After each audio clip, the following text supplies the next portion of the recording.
you like to hear a story about a hero?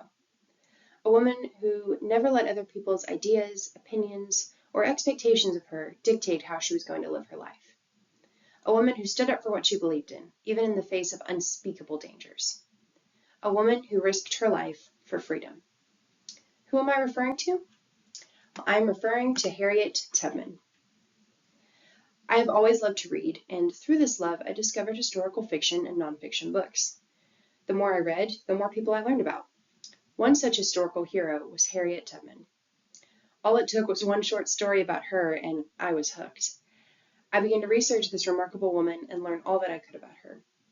She has inspired me to fight for what I know is right and to stand up for those who cannot stand up for themselves. From the moment I began to read about Harriet Tubman, from her difficult life as a young child to her incredible career, and ultimately her quieter but no less impactful life as an older adult, I was amazed at the inspiration that she was and continues to be to so many. First, I would like to take a look at the early days of Harriet's life.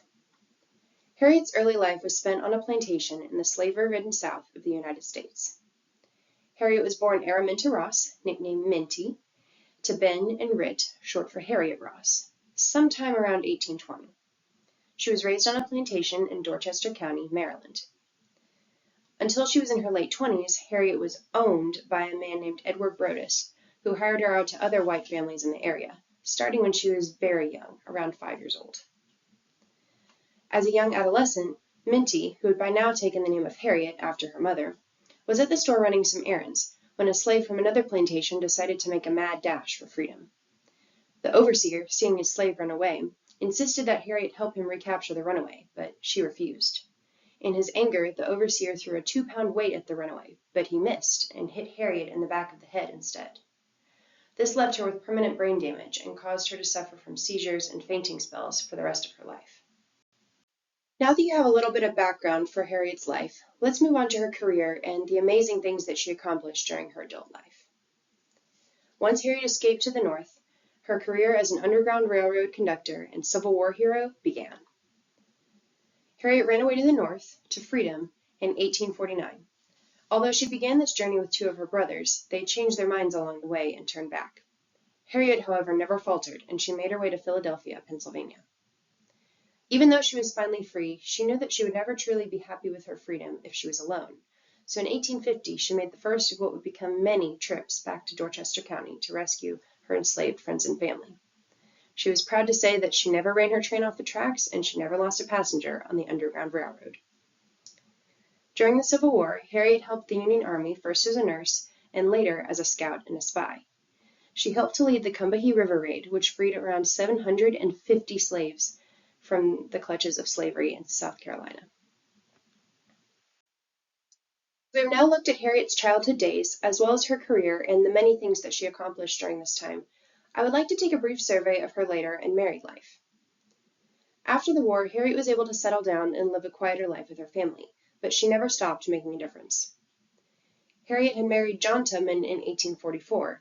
However, after she ran away from Maryland, he assumed that she was dead and married another woman. Harriet discovered this on one of her many journeys back to Dorchester County. Later, during the Civil War, she met Nelson Davis, who she married in 1869. The couple later adopted a daughter named Gertie. Harriet was also a staunch supporter of the women's rights movement, especially after the Civil War, and she worked alongside famous suffragists such as Susan B. Anthony and Elizabeth Cady Stanton. The transition from abolition work to women's rights work makes sense, as Shay Dawson, a writer for the National Women's History Museum, reports, writing, quote, "The interests of abolitionists were aligned closely with those of the suffragists, with both movements concerned with autonomy and freedom." End quote. Harriet died of pneumonia on March 10, 1913, but even in death, she continues to inspire others with her incredible legacy. As I conclude, I would like to summarize what we've gone over today.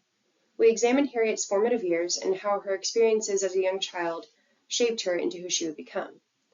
We looked at her career and her incredible accomplishments, and finally, we got to see the closing act of Harriet's life and how her last years on this earth, though quieter, were no less impactful to all those around her. Through Harriet's life, we see a perfect example of how you don't have to be powerful or wealthy to change the world. Anyone can make a difference, and Harriet Tubman inspires all of us to do just that. Thank you.